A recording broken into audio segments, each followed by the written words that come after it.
स्वागत है आप सभी का। आप देख रहे हैं न्यूज 18 राजस्थान। आप सबके साथ मैं हूं प्रियंका राय। रुक करेंगे अब तक की तमाम बड़ी और अहम खबरों का। डूंगरपुर से खबर है, जहां पर एक शव का पोस्टमार्टम 36 घंटे के बाद भी नहीं हो सका है। शव अस्पताल की मोर्चरी में पड़ा हुआ है। दरअसल परिजन मौताने की मांग कर रहे हैं। उनका कहना है कि बिना मौताने के पोस्टमार्टम नहीं होने दिया जाएगा। मृतक के भाई जितेंद्र मोलात ने 13 आरोपियों के खिलाफ हत्या का केस दर्ज करवाया है। इसमें बताया गया है कि उसका भाई लोकेश मोलात गोंदी कुआं गांव गया था, जहां ईश्वर समेत उसके साथियों ने मिलकर उसे बंधक बना लिया। उसे छुड़ाने जितेंद्र के साथ भाई सुरेश गांधी कुआं गए, जहां हमलावरों ने मारपीट की। हमले में गंभीर घायल सुरेश और जितेंद्र को गुजरात के मोडासा अस्पताल में भर्ती कराया गया था, जहां इलाज के दौरान सुरेश की 25 अक्टूबर को मौत हो गई। पुलिस ने मामला दर्ज कर आरोपियों की तलाश शुरू की।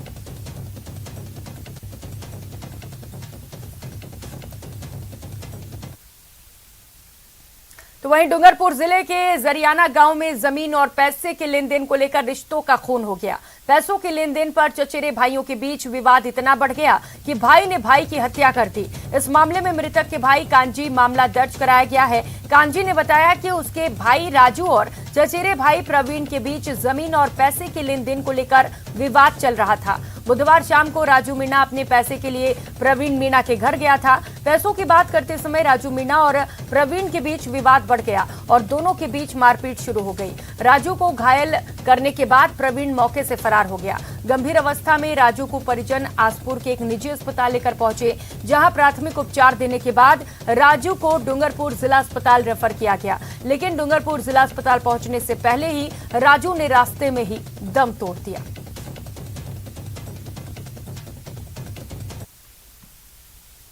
तो वहीं करौली कोतवाली पुलिस ने बैंक में नकली नोट जमा कराने के मामले में 2 आरोपियों को गिरफ्तार किया। पुलिस ने आरोपियों को न्यायालय में पेश किया। करौली थाना अधिकारी डॉक्टर उदय भान ने बताया कि बैंक में नकली नोट जमा कराने के मामले में एसपी द्वारा चलाए जा रहे ऑपरेशन वांटेड के तहत 2 आरोपियों को गिरफ्तार किया। एफआईआर में बताया गया कि 10,05,000 रुपए की डीडी बनवाने के लिए कैश जमा कराया गया था। कैश की जांच में 500 रुपए के 14 नोट नकली पाए गए, जिसके बाद थाने में मुकदमा दर्ज करा लिया गया। मामले की जांच के बाद पुलिस ने दोनों आरोपियों को गिरफ्तार किया है।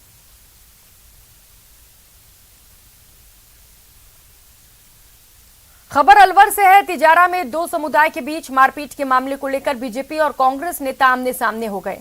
शेखपुर अहीर थाने के सामने प्रदर्शन के दौरान बीजेपी नेता संदीप दाइमा और बीएसपी से कांग्रेस में आए तिजारा विधायक संदीप यादव के बीच बहस हो गई। देखते ही देखते दोनों के समर्थकों के बीच धक्का मुक्की और गाली गलौज शुरू हो गई। इस दौरान दोनों नेताओं ने एक दूसरे पर जमकर आरोप प्रत्यारोप लगाए। मामला बिगड़ता देख पुलिस ने बीच बचाव किया। बता दें कि हमीराका गांव में 25 अक्टूबर को शिव मंदिर में अन्नकूट महोत्सव किया जा रहा था। आरोप है कि विशेष समुदाय के कुछ लोगों ने कार्यक्रम रुकवा दिया और दलित समाज के साथ मारपीट की। पुलिस ने मामले में 6 लोगों के खिलाफ मुकदमा दर्ज कर लिया है और जांच शुरू कर दी गई है।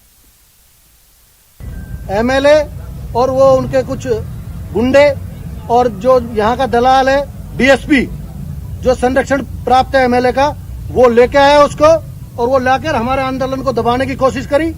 और ये क्या समझते हैं, ये जिस तरह की चोरी हरकत करना चाह रहे हैं, ये काम तो हमने छोड़ दिया है।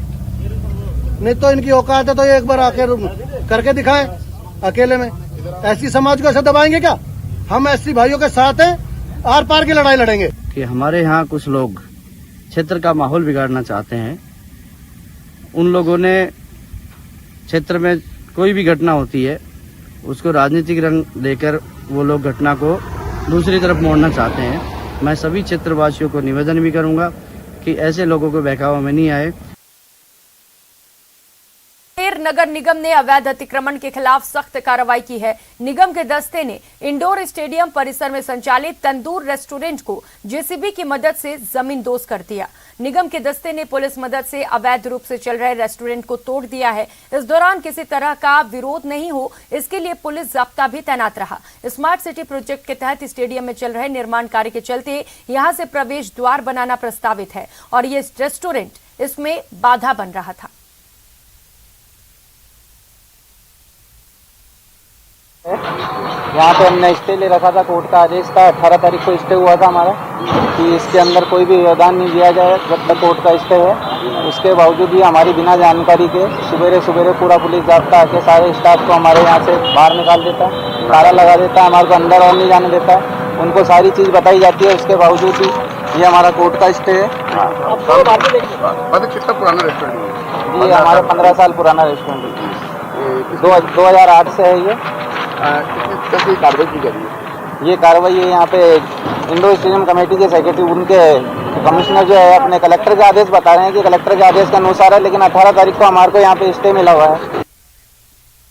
और अब बात सिरोही की, जहां पर रिपोर्ट लिखने के लिए परिवादी से हेड कांस्टेबल लगातार ड्राई फ्रूट्स, रजनीगंधा जूस आदि की मांग कर रहा है। पीड़ित व्यक्ति ड्राई फ्रूट्स व्यापारी है। कुछ समय पहले व्यापारी के साथ मारपीट हुई थी। इसी मामले में व्यापारी थाने में रिपोर्ट लिखवाने पहुंचा, लेकिन यहां हेड कांस्टेबल और उसके सहकर्मी रिश्वत के रूप में ड्राई फ्रूट्स की मांग करने लगे। कई बार ड्राई फ्रूट्स की रिश्वत देने के बाद भी परिवादी को किसी भी प्रकार की राहत नहीं दी गई और न ही अपराधियों के खिलाफ कोई ठोस कार्रवाई की गई। सिरोही के पुलिस विभाग के अधिकारियों ने चुप्पी साध रखी है। मीडिया को किसी भी प्रकार से अपना स्टेटमेंट देने से कतरा रहे हैं।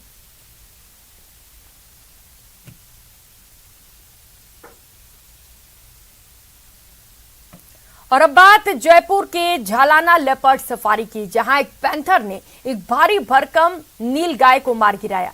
महज 50 किलो वजनी पैंथर राणा ने पहले घात लगाकर 200 किलो वजनी वयस्क नील गाय पर हमला किया। इसके बाद करीब 15 मिनट लंबे समय तक इस संघर्ष में नील गाय को मार गिराया।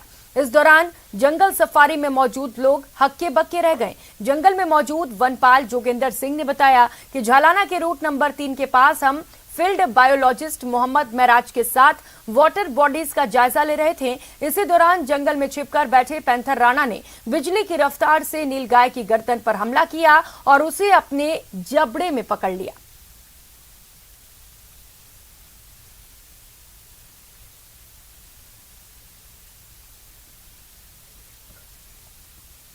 और अब बात सिरोही की, जहां वनदेवी सेंचुरी की माउंट आबू की सड़कों पर पैंथर का मूवमेंट देखने को मिला।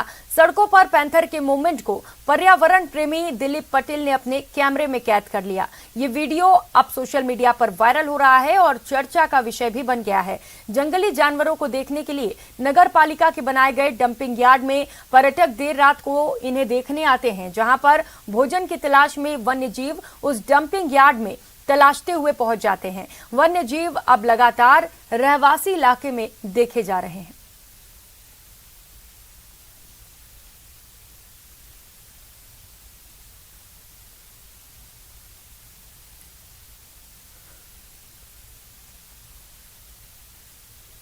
तो वहीं दिवाली के बाद प्रदेश भर में प्रदूषण का स्तर बढ़ने के बाद अब तेजी से प्रदूषण में गिरावट दर्ज की जा रही है। इस साल अक्टूबर की शुरुआत में राजस्थान गुड क्वालिटी श्रेणी में था, जो दिवाली पर खराब स्थिति में पहुंच गया था। अब प्रदूषण लगातार घट रहा है और आंकड़ों के लिहाज से प्रदेश में सभी शहर अब संतुलित श्रेणी में आ गए हैं। राजधानी जयपुर समेत प्रदेश भर में 8 शहरों में प्रदूषण की गहन मॉनिटरिंग की जा रही है। दिवाली के बाद महज 2 दिन में प्रदूषण पहले की तरह सामान्य स्थिति में आ गया है।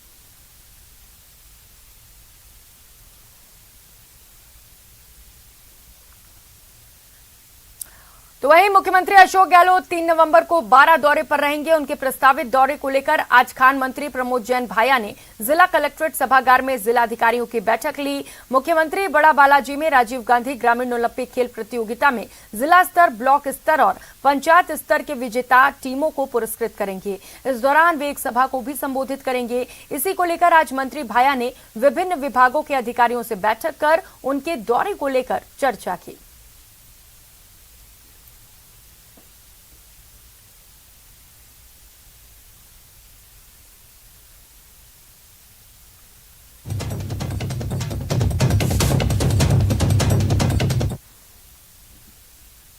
और अब बात बूंदी की। नैनवा क्षेत्र में हल पूजन कार्यक्रम के शिरकत करने के लिए आए किसान नेता रामपाल जाट ने हिंसक वारदात से पीड़ित वृद्धा से मुलाकात की। इस दौरान किसान नेता जाट ने वृद्धा का हालचाल भी जाना और पैर काटकर कड़े लूटने की घटना की भी जानकारी ली। इस दौरान नेता रामपाल जाट ने गहलोत सरकार पर जमकर निशाना साधा और जयपुर में हुई ऐसी ही एक वारदात की तुलना करते हुए कहा कि जयपुर पुलिस ने 72 घंटे में उस वारदात का पर्दाफाश किया, लेकिन नैनवा की इस घटना का खुलासा 56 दिनों के बाद भी नहीं हो सका। ये सरकार के दोहरे मापदंड हैं। इस दौरान किसान महापंचायत के अन्य पदाधिकारी भी मौजूद रहे। इसको हमको ठीक करने के लिए काम करना चाहिए। और मैं हमारी तरफ से कहना चाहूँगा, ये मुद्दा एक जगह का नहीं, एक स्थान का नहीं, ये पूरे राजस्थान की एक दर्दनाक जो घटना है, खौफनाक घटना है, भय पैदा करने वाली घटना है। इस प्रकार की घटनाओं पर रोक लगनी चाहिए तत्काल, अन्यथा राजस्थान के किसान इस घटना को लेकर फिर एक बार हुंकार भरेंगे। तो वहीं भरतपुर सांसद रंजीता कोली ने आज अपने आवास पर भाई दूज का पर्व धूमधाम से मनाया। सांसद ने सुरक्षा में लगे जवानों के साथ भाई दूज का त्योहार मनाया और सभी सुरक्षा कर्मियों को टीका लगाकर उनकी खुशहाली की कामना की। सांसद रंजीता कोली की सुरक्षा में तैनात सीआईएसएफ के जवान आज छुट्टी न मिलने के कारण अपने घर नहीं पहुंच पाए, तो सांसद ने बहन का फर्ज निभाया और उन्हें टीका लगाकर उनकी खुशहाली की कामना की। सभी सुरक्षा कर्मियों को सांसद ने भाई दूज के पर्व की शुभकामनाएं दी। आज भैया दूज है, आज हम घर नहीं जा पाए तो यहाँ मैडम ने हमारे ये भाई का मैडम का सॉरी ये बहन का एक फर्ज निभाया, ये बहुत अच्छा लगा हमें। और इससे पहले भी हम रक्षाबंधन पे यहाँ पे थे तो मैडम ने उस टाइम भी बहन का पूरा फर्ज निभा करके हमें बहुत अच्छा महसूस कराया। और भाई बहन के प्रेम और स्नेह का प्रतीक पर्व भाई दूज कार्तिक शुक्ल द्वितीया को विभिन्न योग संयोगों में मनाया गया। दीपोत्सव का समापन भी आज हुआ। बहनों ने भाइयों को तिलक लगाकर दीर्घायु की कामना की। वहीं भाइयों ने बहनों के घर भोजन कर सुरक्षा का वचन देने के साथ ही उपहार भी भेंट किए। कैसे मनाया गया लोगों के बीच ये पर्व, इसका जायजा लिया हमारी संवाददाता महिमा जैन ने। दीपोत्सव का आज आखिरी दिन है और ऐसे ही आज भाई दूज का पर्व पूरे प्रदेश में हर्षोल्लास के साथ मनाया जा रहा है। भाई दूज का पर्व भाई और बहन के प्यार का प्रतीक माना जाता है। ऐसे में आज मैं भाई और बहन के बीच मौजूद हूं, जिनसे हम जानेंगे कि आज वो कैसा त्योहार सेलिब्रेट करते हैं और एक जॉइंट फैमिली में त्योहार मनाने का मजा क्या होता है। अच्छा महसूस कर रहे हैं। 2 साल बाद में ये मौका है भाई दूज का। ये त्योहार साल में 2 आते हैं भाई बहन के, एक रक्षाबंधन का, एक भाई दूज का। आज हम भाई दूज मना रहे हैं। मेरी बहन ये 2 साल बाद में अपने ससुराल से हमारी दीर्घायु के लिए आज हमारे यहाँ आई है।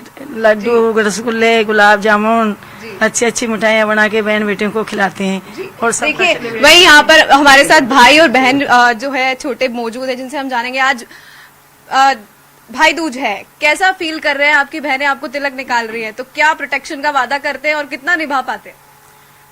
प्रोटेक्शन का वादा तो करता है लेकिन निभाना तो क्या है, मौका ही नहीं मिलता।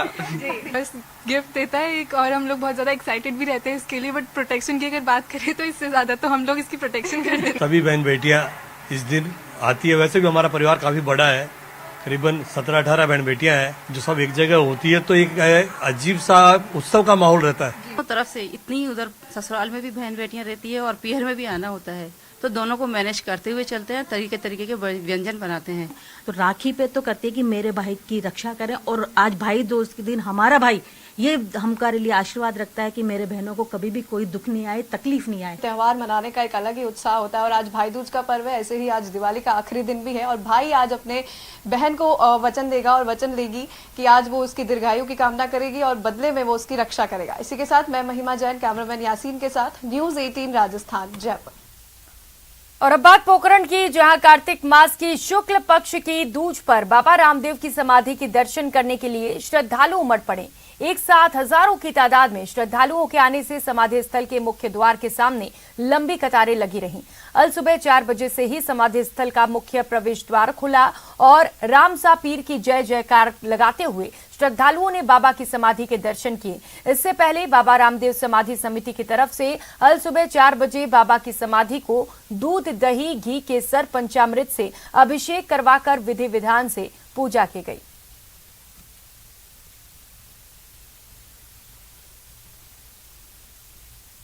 शुक्ल पक्ष की दूज के अवसर पर बाबा की समाधि के दर्शन करने के लिए देश के अलग अलग स्थानों से हजारों लोग रामदेवरा पहुंचे हैं। ऐसे में आप देख सकते हैं कि बाबा रामदेव समाधि स्थल के मुख्य द्वार के सामने श्रद्धालुओं की लंबी लंबी कतार लगी हुई है।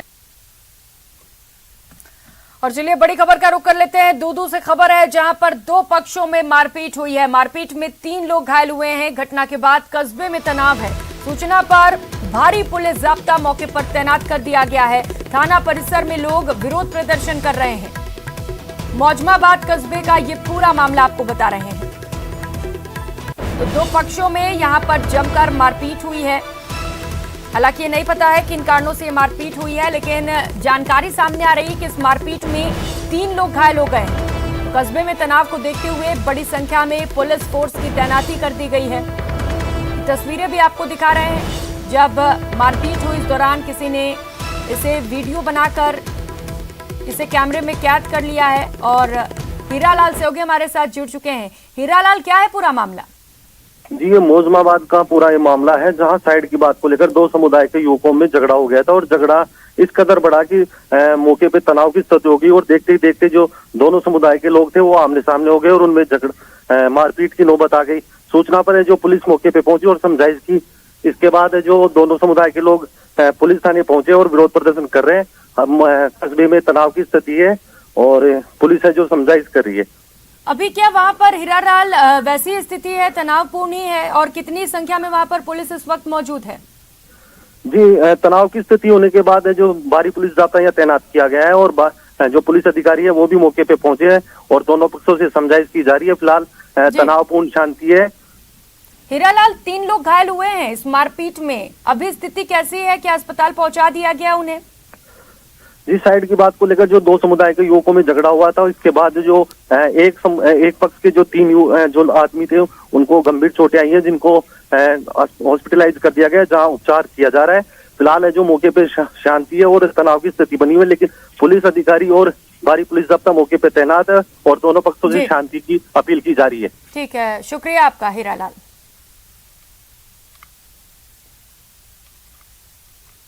और खबर सीकर से है। फतेहपुर में आयोजित एक कार्यक्रम में पहुंचे पीसीसी चीफ ने बीजेपी पर निशाना साधा। डोटासरा ने कहा कि कांग्रेस ने लोकतांत्रिक तरीके से अपने अध्यक्ष का चुनाव किया, अगर हिम्मत है तो बीजेपी भी इस तरह से अपना अध्यक्ष चुने। केंद्र सरकार केवल आरएसएस के इशारों पर काम कर रही है। इस मौके पर मंत्री शाले मोहम्मद ने गहलोत सरकार के फैसलों का गुणगान भी किया। 100 करोड़ रुपए का बजट दिया है मुख्यमंत्री जी ने और यहाँ पर जो डिमांडें हैं उनको सबको 100% पूरी की जाएंगी। और जिस प्रकार से मुख्यमंत्री चिरंजीवी योजना हो, चाहे बिजली का पैसा कम करने की बात हो, महात्मा गांधी इंग्लिश मीडियम की स्कूलें हो, सड़क हो, बिजली हो, पानी हो, तमाम में आपके यहाँ के विधायक हाकम अली खान साहब कोई कमी नहीं छोड़ रहे हैं। सबसे ज़्यादा राजस्थान में किसी विधानसभा क्षेत्र में विकास के काम हो रहे हैं। जो हमारी बजट घोषणा थी, बजट घोषणा के तहत 500 प्रदेश के मदरसों को स्मार्ट क्लासरूम और तमाम कंप्यूटर, इंटरनेट सब चीज़ें मिली। हम चाहते हैं कि जिस प्रकार से हम मदरसों में शिक्षा की स्थिति को, तालीम की स्थिति मजबूत करना चाहते हैं, आज लगभग 2 लाख बच्चे राजस्थान के मदरसों के अंदर पढ़ रहे हैं। विश्व प्रसिद्ध पुष्कर पशु मेले के आयोजन पर राज्य सरकार के रोक लगाए जाने का भाजपा ने विरोध किया। भारतीय जनता पार्टी ने आज अजमेर कलेक्ट्रेट पर प्रदर्शन किया। उन्होंने मुख्यमंत्री के नाम कलेक्टर को ज्ञापन भी सौंपा। इसमें तत्काल रोक हटाकर पशुपालकों को राहत दिलाने की मांग की गई। सरकार ने ये रोक लंपी के चलते लगाई है। सांसद भागीरथ चौधरी के नेतृत्व में भारतीय जनता पार्टी के जनप्रतिनिधि जिला कलेक्ट्रेट पर पहुंचे और प्रदर्शन करते हुए कहा कि सरकार के इस फैसले से पशुपालकों को आर्थिक मंदी का सामना करना पड़ेगा और इसके साथ ही पर्यटन को भी काफी नुकसान होगा। उन्होंने मुख्यमंत्री अशोक गहलोत से मांग की है कि पशुपालकों की दयनीय स्थिति को देखते हुए पशु मेले पर लगाई गई अस्थायी रोक को तुरंत हटाकर प्रति वर्ष की भांति विधिवत रूप से इस वर्ष भी अंतर्राष्ट्रीय पुष्कर पशु मेले का आयोजन किया जाए।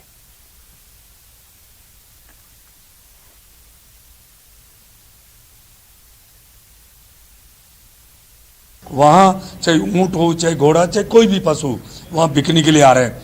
इतने पाबंदी लगाई जा रही है, उनको कोई चारा नहीं, चारे की व्यवस्था नहीं, पानी की व्यवस्था नहीं। इतना ही नहीं, वो पशुपालक मेले में आए हैं, यदि वो किसी चाय के ऊपर, चाय की थड़ी पे चाय भी पी ले तो उसको भी पनिशमेंट देने की ये कोशिश कर रही है इस सरकार। और चलिए रुक कर लेते हैं एक और बड़ी खबर का। प्रदेश में फिर से बिजली के दाम बढ़ा दिए गए हैं। बिजली उपभोक्ताओं को फ्यूल सरचार्ज का बड़ा झटका लगा है। 21 पैसे प्रति यूनिट बिजली बिल में इजाफा हुआ है। वर्ष 2021-22 की तीसरी तिमाही के लिए फ्यूल सरचार्ज तय कर दिए गए हैं। कृषि उपभोक्ताओं से वसूली नहीं की जाएगी।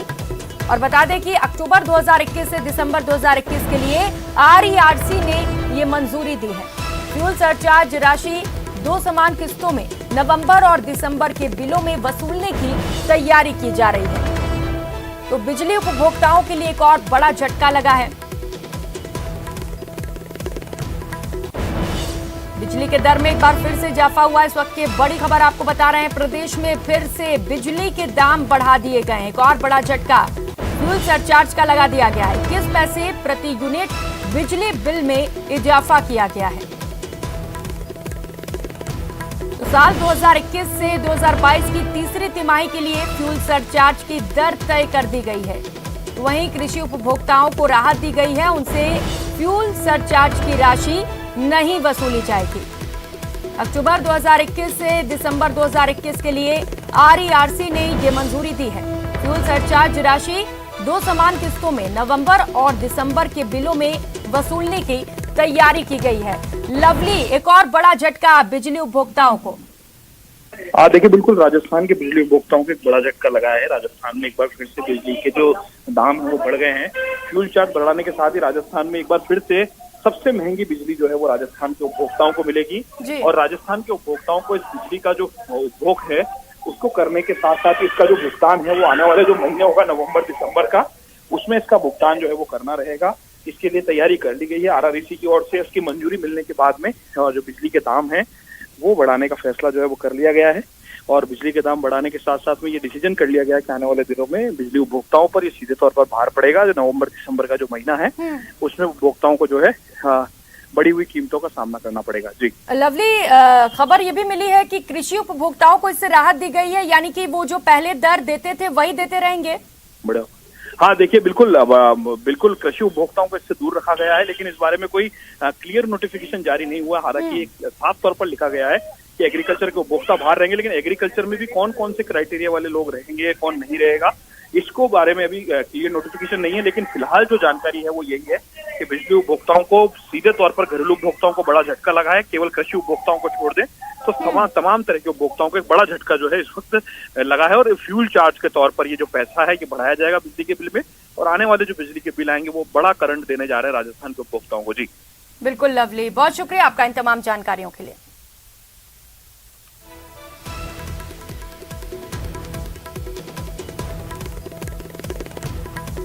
और चलिए रुक कर लेते हैं एक और बड़ी खबर का। उदयपुर से ये बड़ी खबर है, मूक बधिर के साथ दुष्कर्म किया गया है।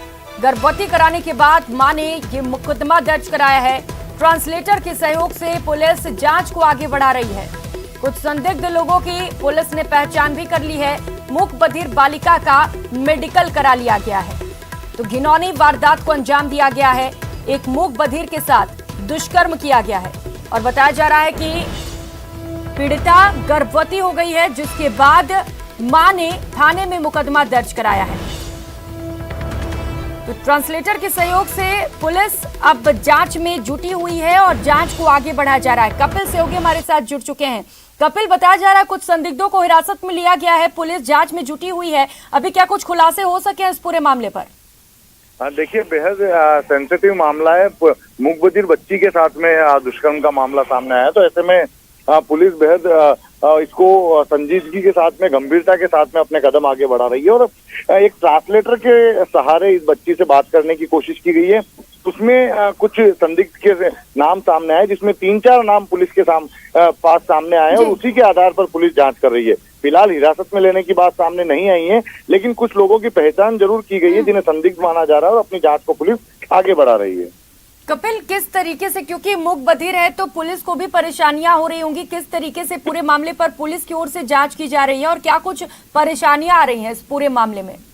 देखिए, बताया जा रहा है कि 5 महीने की ये गर्भवती हो चुकी थी। उसके बाद में इस मूक बधिर बच्ची की मां द्वारा ये मामला दर्ज कराया गया है। बच्ची की मां की रिपोर्ट पर पुलिस ने मामला दर्ज किया है और एक स्वयंसेवी संस्थान की मदद ली गई है। ट्रांसलेटर को बुलाया गया है। ठीक है, चलिए, तो ट्रांसलेटर की मदद से अब पुलिस जांच में जुटी हुई है और उम्मीद है कि जल्द ही मामले पर खुलासा भी हो सकेगा। बहुत शुक्रिया आपका इन तमाम जानकारियों के लिए।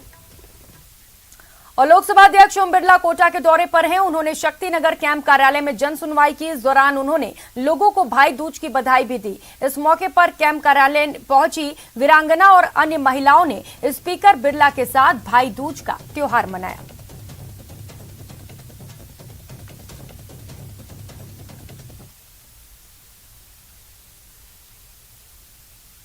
हर भाई की एक नैतिक जिम्मेदारी है कि समाज की हम महिलाओं को आत्मनिर्भर बनाएं, आत्मस्वावलंबन बनाएं और उनके सुख दुख में भागीदार बने। ये हम सबको मिलकर सामूहिक प्रयास करने का पर्व है और एक भाई बहन की रक्षा करें, क्योंकि हमारी माता बहनें जिस संवेदना के साथ पूरे परिवार को पालती है, पोषण करती है, हमारी जिम्मेदारी बन जाती है कि हम हर महिलाओं और माँ बहनों को आत्मनिर्भर बनाए, स्वावलंबन बनाए, ताकि वो बुलेटिन में फिलहाल इतना ही। खबरों का सिलसिला जारी है, आप देखते रहिए न्यूज़ 18 राजस्थान। नमस्कार।